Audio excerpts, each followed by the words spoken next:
tiba-tiba jalurnya udah ketutup, larilah kemari. Pak, saya ambil video dulu Pak. Ini karena orugan ya, orugan yang di lahan Pak Effendi ya, limbah pembuangan PT ABC, aliran airnya tertimbun sehingga airnya turun ke bawah ke rumahnya Bu Dina. Baik, sekarang kita bersama Bapak Emon yang lahannya terkena dampak orugan tanah PT ABC ya.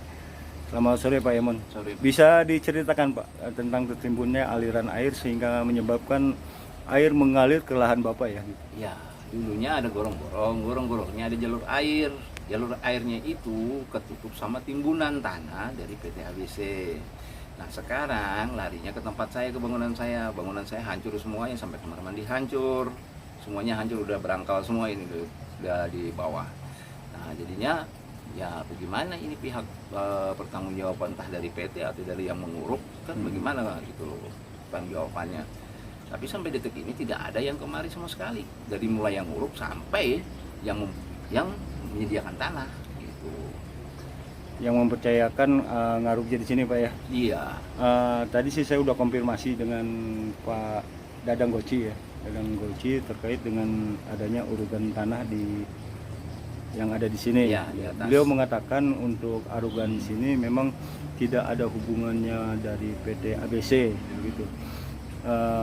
Karena dia meminta langsung ke PT ABC untuk mengaruk lahan yang ada di sini begitu. Oke. Saya juga istilahnya ingin tahu apa kejelasannya di lapangan sini seperti apa dan gimana ya Pak ya. Iya. Bisa Bapak ceritakan dari awal semenjak Bapak tahu-tahu tanah ini udah ada teruruk gini Pak ya. Iya. Dari awal Pak. Nah awalnya memang tanah itu punya saya sudah jual ke orang gitu. Tetapi pengurukan pertama itu masih tanggung jawab saya, karena belum percaya SPPT. Nah setelah sekarang sudah percaya SPPT, itu bukan tanggung jawab saya. Dengan pengurukan tanah ini tidak ada pelaporan ke saya. Akhirnya imbasnya kenalah ke saya, bangunan saya hancur. Gitu. Bapak waktu itu kejual ke siapa Pak? Ke Pak siapa? Saya jual ke Pak Effendi. Pak Effendi ya. Iya, Pak Effendi. Jadi waktu masih Pak Effendi sama saya masih tanggung jawab saya karena belum percaya SPPT. Setelah dia percaya SPPT berarti sudah bukan tanggung jawab saya lagi. Gitu. Tapi pengurukan ini tidak ada pelaporan ke saya.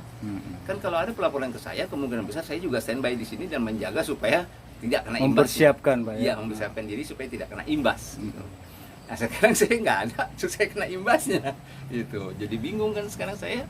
Yang mau diminta pertanggungjawaban siapa? Gitu. Kalau dari pihak Pak Effendi sendiri Bapak sudah bicara? Kita sudah kirimkan berkali-kali videonya, voice note-nya, tapi tidak ada tanggapannya Ke pihak Pak Effendi-nya. Ya, Pak Effendi membalikan kepada wakil kepala desa bilangnya, oh itu bertanya sama Pak Dadang aja. Tapi sampai detik ini Pak Dadang tidak ada etiket baiknya. Untuk konfirmasi ke Bapak ya? Konfirmasi ke kita bagaimana keadaannya sampai menjadi begini gitu kan. Ya harusnya kan ada etiket baik lah gitu. Gimana? Baik, itu penuturan dari Bapak Emon selaku pemilik lahan yang terkena imbas ya. Dan ini kita dengan Ibu Dina ya. Iya. Gimana Bu? Bisa diceritakan Bu tentang lahan Ibu yang kena timbun ini? Ya gini, sebelumnya Pak Fendi itu WA ke saya, Pak Dadang Goci bilang itu ada PT mau buang tanah, tapi beliau tidak bilang tanah itu dari mana asalnya. Oke, terus saya bilang oke, tapi saya harus minta izin dulu sama pengacaranya PT, izin, karena walaupun bukan punya saya, tapi kan ya dari awal mualalnya kalau apapun saya kan dikasih izin boleh menguruk. Ternyata kan ini sudah saya lepas, saya udah lepas tangan. Saya pun sebenarnya nggak pernah tahu kalau SPPT itu sudah pecah sejak 2021.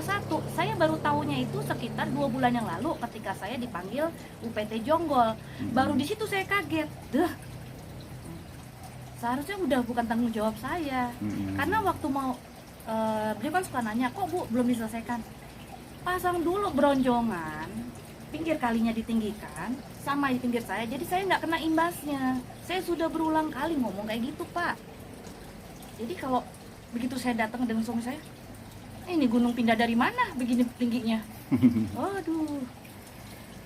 Baik Ibu Dina, kira-kira harapan Ibu Dina sama Pak Emon dengan adanya urugan ini Pak ya, yang menutup saluran air itu seperti apa? Saya minta tanggung jawabnya. Aduh, udah hancur lebur semua. Dan yang saya lebih beruntung lagi puji Tuhan, ini saya punya tenda cadangan. Kalau nggak saya mau tidur di mana? Mas saya harus tektokan Jakarta Giri Jaya setiap hari. Ya nggak Jauh, Bu, ya? mungkin. Iya. Jadi ujung ke ujung Bu ya. Aduh. Ini aja Pak. Ini tanah yang di sini ini tadi pagi jam 3:30 pagi saya yang ngeluarin dari dalam. Aduh. Stres saya. Oh sempat masuk ke sini Bu ya. Ini saya buang ke sini semua 3:30 pagi saya. Mana ini kan saya kan jadi Bapak kelihatan kan agak bengkak. Saya ini kan kanker payudara. Jadi semua ini saya tidak boleh menggunakan tangan kanan. Tapi gimana pun saya kan nggak bisa ngangkat satu tangan. Betul. Oh nggak mau, bengkak, oh udah. Sampai keringet dingin Pak. Ya pertanggungjawabannya aja. Saya Baik. nggak tahu ini gimana. Pokoknya saya minta pertanggungjawabannya ini bagaimana gitu aja. Baik Ibu Dina dan Pak Emon, dan dengan adanya pertemuan ini kita ada solusi Pak ya. Iya. Solusi dari semua ada sebab akibat Pak ya. Iya. Tidak mungkin ada seperti ini kalau tidak ada Iya. penyebabnya begitu. Ya. Kita harapkan yang terbaik Pak ya. Iya. Dan nanti kita insya Allah